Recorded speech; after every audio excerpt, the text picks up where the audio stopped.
Smart phones వచ్చాక ఏ transaction అయినా ఆన్లైన్లోనే జరుగుతోంది. ఇదే ఇప్పుడు సైబర్ నేరగాళ్లకు వరంలా మారింది. లింక్స్ రూపంలో మెసేజెస్ పెడుతూ అమాయకుల అకౌంట్స్ నుండి అమౌంట్ను లాగేసుకుంటున్నారు సైబర్ నేరగాళ్లు. ఈ ఏడాది ఇటువంటి సైబర్ మోసాలు గత ఏడాదితో పోలిస్తే 47% అదనంగా నమోదవడం ఆందోళన కలిగిస్తున్న అంశం. దీంతో ఈ సైబర్ నేరస్తులతో జాగ్రత్తగా ఉండాలని సైబర్ వింగ్ అధికారులు సూచిస్తున్నారు. మొబైల్స్కు వచ్చే ఫేక్ లింక్స్తో అప్రమత్తంగా ఉండాలని చెబుతున్నారు నిపుణులు.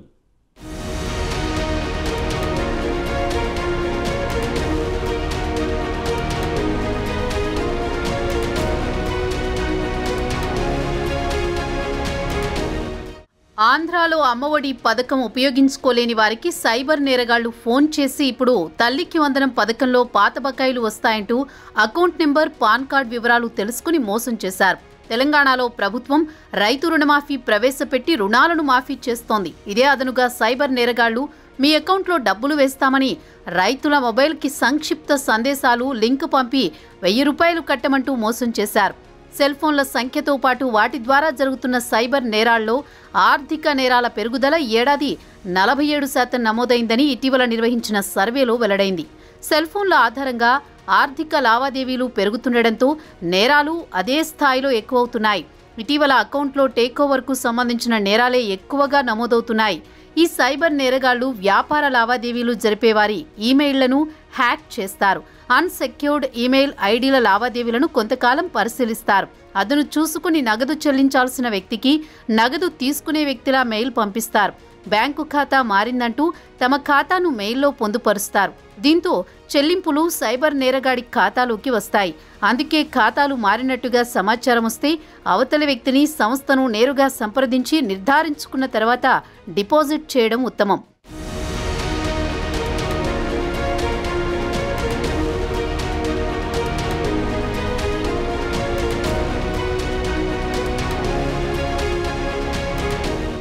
ఇక మరికొంతమంది కేటుగాళ్లు సినిమా హాళ్లు, షాపింగ్ మాల్స్ వంటి చోట్ల ఏదో ఒక సర్వే చేస్తున్నామని నమ్మబలుకుతుంటారు.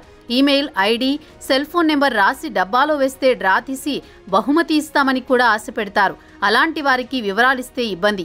వారి దగ్గర నుంచి ఈ వివరాలను సైబర్ నేరగాళ్లు కొనేసి తమ పని కానిస్తున్నారు. మేం ఫలానా బ్యాంకు నుంచి మెయిల్ చేస్తున్నామని, భద్రతా చర్యల్లో భాగంగా అందరి వివరాలు తనిఖీ చేస్తున్నామని, మీ అకౌంట్ నెంబర్, పాస్వర్డ్ చెప్తే ఎవరూ ట్యాంపర్ చేయకుండా చర్యలు తీసుకుంటామంటూ వచ్చే ఈమెయిల్కు స్పందిస్తే ఖాతా ఖాళీ అయిపోయినట్లే.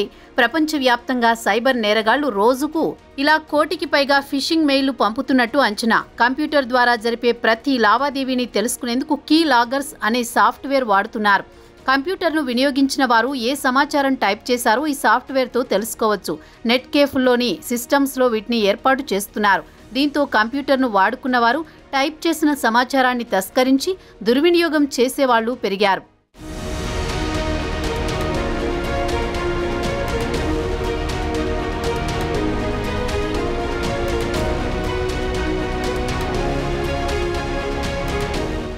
ఇక షాపు లేదా పెట్రోల్ బంకుకు వెళ్లి క్రెడిట్ కార్డుతో బిల్లు చెల్లించినప్పుడు కార్డు చెల్లింపు సమాచారానికి చెందిన ఒక కాపీ వారే ఉంచుకుంటారు. వారి దగ్గర ఉంచుకునే బిల్లు కాపీలో ఉన్న పేరు, కార్డు నెంబరు ఉంటాయి. కార్డు వెనుక ఉన్న సీసీ కోడ్ని అవతలి వ్యక్తులు నోట్ చేసుకుంటే మాత్రం నెట్లో మీ ఖాతాతో వారు షాపింగ్ చేసుకోవచ్చు. ఒక్కోసారి స్కిమ్మర్లు వినియోగించి కార్డు డేటాను దొంగిలించి మరో కార్డు తయారు చేసి జల్సా చేస్తున్నారు. అయితే సైబర్ నేరస్తుల వలలో చిక్కకుండా ఉండేందుకు పోలీసులు అవసరమైన సూచనలు ఇస్తున్నారు. గుర్తు తెలియని వ్యక్తులు లోన్ ఇస్తామని చెప్తే నమ్మొద్దు. లోన్స్ కోసం నేరుగా బ్యాంకుకు వెళ్ళాలి. మీకు డబ్బులు వచ్చాయి అని చెప్పి ప్రాసెసింగ్ ఫీజు కోసం కింద డబ్బులు అడిగేవాళ్లు సైబర్ నేరగాళ్లు అని గుర్తించాలి. ఆఫర్స్ లేదా స్క్రాచ్ కార్డ్స్ సంబంధించి అధికారిక వెబ్సైట్ లేదా యాప్ ద్వారా మాత్రమే క్లెయిమ్ చేసుకోండి. బ్యాంక్ అకౌంట్ నెంబర్లు, పాస్వర్డ్లు, ఓటీపీలు ఎవరికి పడితే వారికి ఇవ్వద్దు. వాట్సాప్, ఫేస్బుక్, ఇన్స్టాగ్రామ్లో ఎవరైనా తెలియని వ్యక్తి నుంచి కానీ, తెలిసిన ఫోటో ఉన్న ప్రొఫైల్ నుంచి కానీ .apk, .exe ఫైల్స్ వస్తే వాటిని డౌన్లోడ్ చేసి ఇన్స్టాల్ చేయొద్దు. అలాంటి ఫైల్స్ మీ మొబైల్కి వచ్చే కాల్స్, మెసేజెస్ని సైబర్ మోసగాళ్లకు ఫార్వర్డ్ చేస్తాయి. .exe ఫైల్స్ మీ కంప్యూటర్లో ఉన్న మీ వ్యక్తిగత బ్యాంకింగ్కి సంబంధించిన పూర్తి వివరాలను సైబర్ మోసగాళ్లకు అందజేస్తాయి. అన్అఫీషియల్ స్టోర్లు, థర్డ్ పార్టీ యాప్లను ఇన్స్టాల్ చేసుకుంటే వాటిలో ఉండే మాల్వేర్, స్పైవేర్ వ్యక్తిగత సమాచారం, పాస్వర్డ్లను దోచేస్తాయి. ఎవరైనా సైబర్ మోసానికి గురైతే 1930 టోల్ ఫ్రీ నెంబర్కు కాల్ చేసి చెప్పాలి, లేదా cybercrime.gov.in ద్వారా ఫిర్యాదు చేయవచ్చు.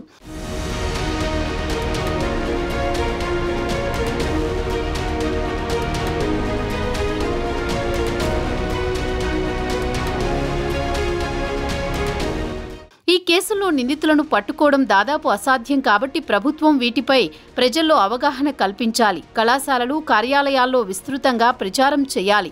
సైబర్ నేరాలు భవిష్యత్తులో మరింతగా విస్తరిస్తాయనడంలో సందేహం లేదు. వీటి పట్ల ప్రజలను అప్రమత్తం చేయాల్సిన బాధ్యత ప్రభుత్వానిదే.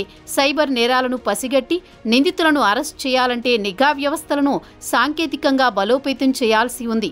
దేశ రక్షణకు సంబంధించిన ఎప్పటికప్పుడు సరికొత్త సైబర్ వ్యూహాలను రచించాలి. అప్పుడే దేశానికి, దేశ ప్రజలకు సంపూర్ణ భద్రత లభించే అవకాశం ఉంది. సైబర్ నేరాలను ఎదుర్కొనే విషయంలో అంతర్జాతీయ సమాజం ఏకతాటిపైకి రావాల్సిన అవసరం ఉంది.